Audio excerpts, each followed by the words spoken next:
আওয়ামী লীগের কাজ হচ্ছে মানুষ খুন করা, লুটপাট করা, দুর্নীতি করা। আওয়ামী লীগ এরা কি করে?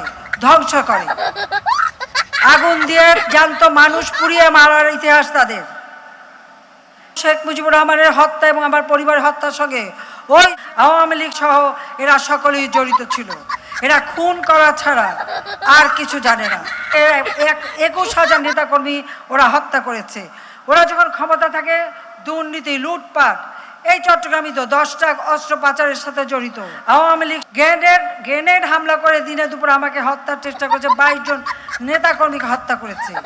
আওয়ামী লীগ ভোট চুরি করেছিল বলেই তাকে বাংলাদেশের মানুষ আন্দোলন করে ক্ষমতা থেকে হটিয়েছিল, এটা তাদের মনে রাখা উচিত। আওয়ামী লীগ ভোট চোর, ওরা জনগণের অর্থ চোর, ওরা খুনি।